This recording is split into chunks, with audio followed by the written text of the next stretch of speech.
आऊज़ुबिल्लाहिमिनश्शैतानिर्रजीम बिस्मिल्लाहिर्रहमानिर्रहीम अस्सलामु अलैकुम वरहमतुल्लाहि वबरकातुहू।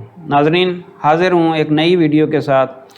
और आज जिस वीडियो के ऊपर हम डिस्कस करने जा रहे हैं वो उसी डाटा स्ट्रक्चर का तसलसल ही है। पिछली वीडियो के अंदर पिछली दो वीडियोज़ हमने डाटा स्ट्रक्चर के ऊपर बनाई हैं, तो अगर आपने उन वीडियो को नहीं देखा तो वो ज़रूर देखें, उनसे आपको काफ़ी एक बेसिक आइडिया मिलेगा। आज हम उसी तसलसल को आगे बढ़ाते हुए आज हम देखेंगे कि डाटा स्ट्रक्चर के अंदर प्रिमिटिव डाटा स्ट्रक्चर्स क्या होते हैं, नॉन प्रिमिटिव डाटा स्ट्रक्चर क्या होते हैं। पिछली वाली वीडियो के अंदर हमने ये देखा था कि डाटा स्ट्रक्चर और डाटा टाइप में क्या फ़र्क होता है। डाटा स्ट्रक्चर को हमने उसकी डेफिनीशन देखी थी और थोड़ा सा उसकी एक एग्जांपल देखी थी, ठीक है जी। तो उसके बाद फिर हमने डिफरेंस देखा कि डाटा स्ट्रक्चर के दरमियान में और डाटा टाइप्स के दरमियान में क्या डिफरेंस होता है। तो आज की जो वीडियो चलें, आज की वीडियो के टॉपिक देखते हैं कि आज हम जिन टॉपिक्स के ऊपर डिस्कस करने जा रहे हैं वो कौन से हमारे पास टॉपिक्स हैं। उनमें जी एक तो हम प्रिमिटिव डाटा स्ट्रक्चर को आज देखेंगे, दूसरे नंबर पे नॉन प्रिमिटिव डाटा स्ट्रक्चर को। तो चलिए आगे चलते हैं और देखते हैं कि हमारे पास प्रिमिटिव डाटा स्ट्रक्चर क्या होता है। अब देखें, इसमें जो है सबसे पहले नंबर पे एक चीज़ समझ लें कि जब भी आप किसी लैंग्वेज के ऊपर कोड स्टार्ट करेंगे तो कोड जब आप लैंग्वेज को अपना सेटअप करेंगे कंप्यूटर के ऊपर, उसका प्रोग्राम लिखने के लिए जब आप सेटअप करेंगे तो बेसिकली होता क्या है कि उस लैंग्वेज के साथ कुछ प्री डिफाइंड यानी कि उसकी बिल्ट इन कुछ डाटा टाइप्स होती हैं। जैसे हमने पीछे डाटा टाइप्स के अंदर डिस्कस किया था कि इंटीजर डाटा टाइप है, आपके पास स्ट्रिंग डाटा टाइप है, आपके पास बूलियन डाटा टाइप है और इसी तरह करैक्टर डाटा टाइप है। तो ये सारी की सारी वो वाली डाटा टाइप थी जो उसकी बिल्ट इन होती हैं, ठीक है। और कुछ डाटा टाइप्स ऐसी होती हैं चूँकि वो ये एक बेसिक लेवल की डाटा टाइप्स होती हैं जिनमें एक सिंगल वैल्यू स्टोर हो सकती है और उसमें इतना कुछ ज़्यादा ऑपरेशन भी नहीं होता है। वो तो वन बाई वन हमने रेफ़र करनी है कोड के अंदर और उसको यूज़ करना है। लेकिन अगर आप ये कहते हैं कि जी हमारे पास एक ऐसा ऑब्जेक्ट हो या एक ऐसी डाटा टाइप हो जिसके अंदर मल्टीपल मतलब item at a time store किए जा सकते हैं, तो ज़ाहिर है फिर उसके लिए हमें अपनी एक यूज़र डिफाइन डाटा टाइप बनानी पड़ेगी और फिर हम उसको क्या कह देंगे, नॉन प्रिमिटिव डाटा टाइप है। तो सबसे पहले नंबर पे हम देखते हैं जी कि प्रिमिटिव डाटा टाइप क्या होती है जी। तो एक तो हमने ये बता दिया कि जो प्रिमिटिव डाटा टाइप है बेसिकली ये लैंग्वेज की बिल्ट इन डाटा टाइप्स होती हैं। यूं कह लें कि आपके पास प्री डिफाइंड डाटा टाइप्स होती हैं, ठीक है जी। एक तो ये प्री डिफाइंड डाटा टाइप्स हैं किसी भी लैंग्वेज की और ये बाय डिफ़ॉल्ट प्रोग्रामिंग लैंग्वेज के साथ आती हैं। अच्छा, उसके बाद दूसरे नंबर पे आप ये देखें कि इसके अंदर जो है इसको आप इम्प्लीमेंट कैसे कर सकते हैं। इसको implement primitive type has always a value, यानी कि इसको इम्प्लीमेंट करेंगे तो ये वैल्यू टाइप के तौर पे इम्प्लीमेंट होगी। ये थोड़ा सा हमने इसको देखा था कि वैल्यू टाइप का मतलब ये होता है कि जिसमें वैल्यू डायरेक्ट वो वाली टाइप्स जिसके अंदर डायरेक्ट वैल्यू स्टोर होती है, रिट्रीव होती है, ठीक है जी। और जो प्रिमिटिव डाटा टाइप होती है उसमें हमेशा एक वैल्यू होती है और उसको वैल्यू टाइप कहते हैं। जैसे अगर आप एग्जांपल लें तो हमारे पास ये देखें, ये वही C# की एग्जांपल, इसके अंदर हमारे पास एक इंटीजर डाटा टाइप है, ठीक है जी, और ये उसकी प्राइस वेरिएबल है, ठीक है। तो ये जो डाटा टाइप है ये बेसिकली वैल्यू टाइप है, यानी कि इसके अंदर हम डायरेक्ट वैल्यू ही स्टोर करते हैं, उसका कोई रेफरेंस वगैरह या कोई और चीज़ स्टोर नहीं करते। तो जो size of the primitive type depends on the data type. अब जिस तरह इंटीजर है तो इसका अपना एक साइज होगा, फ़र्ज़ के 32,000 है, और इसी तरह अगर फ्लोट है तो उसका अपना एक होगा, उसकी एक मिनिमम वैल्यू होगी, उसकी एक मैक्सिमम वैल्यू होगी।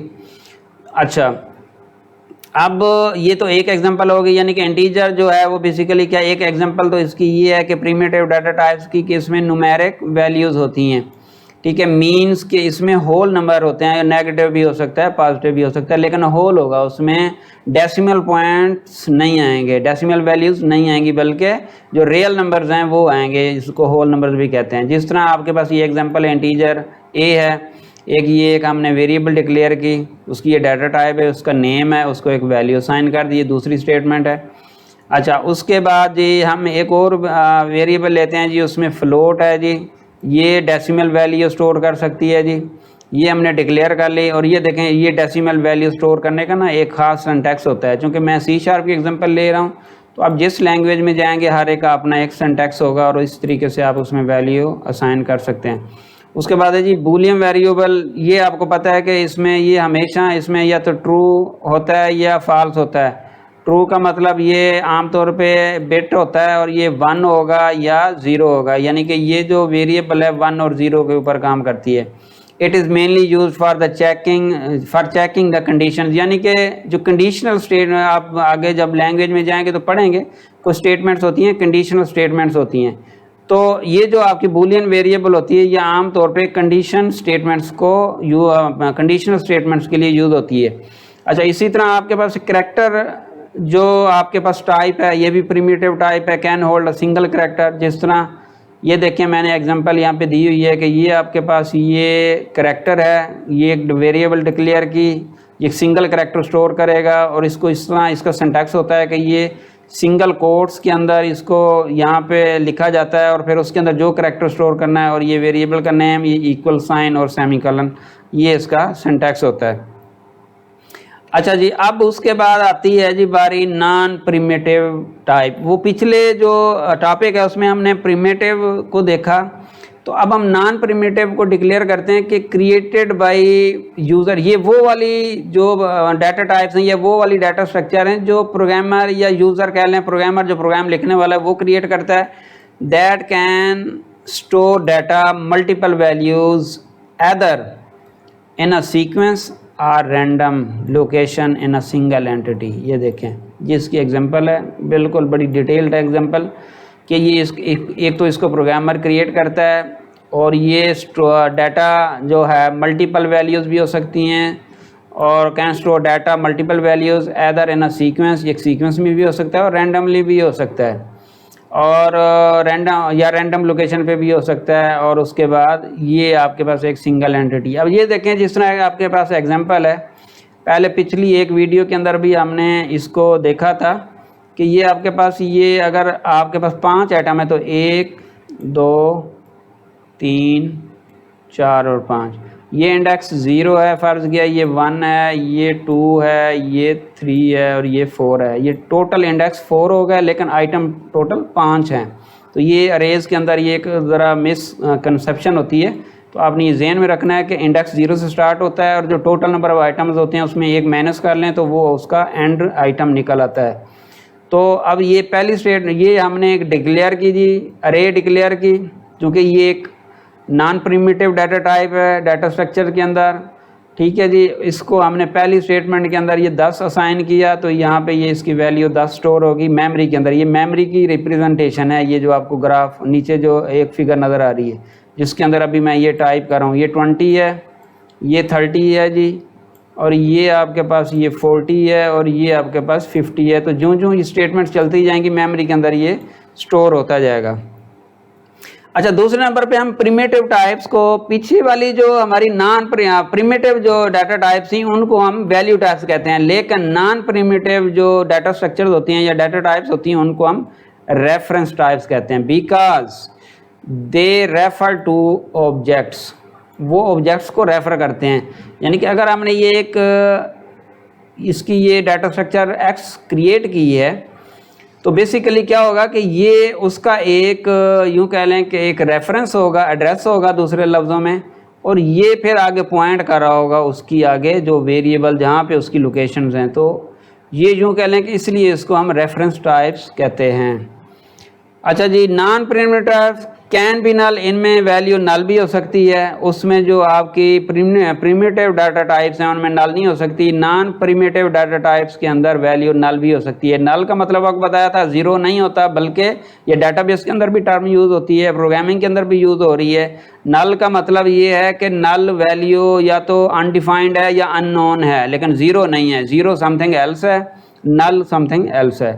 अच्छा जी, इसको क्लासिफाइड किया जाता है जी इनटू 2 कैटेगरीज, एक लीनियर और एक नॉन लीनियर डाटा स्ट्रक्चर, यानी कि नॉन प्रिमिटिव टाइप्स के आगे 2 फर्दर कैटेगरीज हैं, इसमें एक लीनियर होगा और एक नॉन लीनियर हो सकता है। लीनियर जिस तरह ये एग्जांपल सामने नज़र आ रही है आपको, ये अरे वाली, कि इसके अंदर ये लीनियर हैं, यानी कि एक सीक्वेंस के अंदर सीक्वेंस मैनर में ये डाटा स्टोर होता है।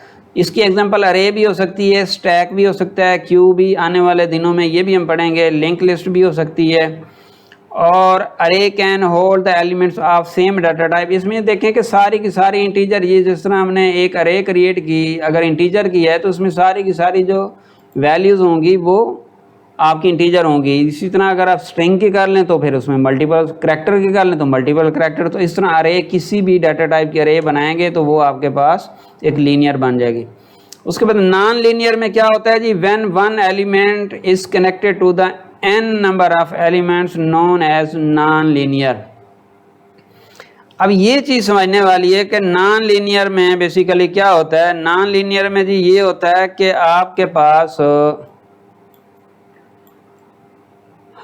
पास कुछ एटम्स होते हैं जो कि कनेक्टेड होते हैं मुख्तलिफ जगहों के ऊपर, और उनका फिर आगे रेफरेंस होता है। जैसे ये देखें, ये आपके पास, मैं आपको ये बता दूं कि फ़र्ज़ किया ये आपके पास एक आइटम है, या नॉन लीनियर की बात कर रहे हैं, ये आइटम नंबर 1 है। अब ये आगे फर्दर कहीं पे भी कनेक्ट हो सकता है इस एक की बेस पे का, ये दूसरा हो गया, ये तीसरा हो गया, लेकिन इसमें सीक्वेंस कोई नहीं है।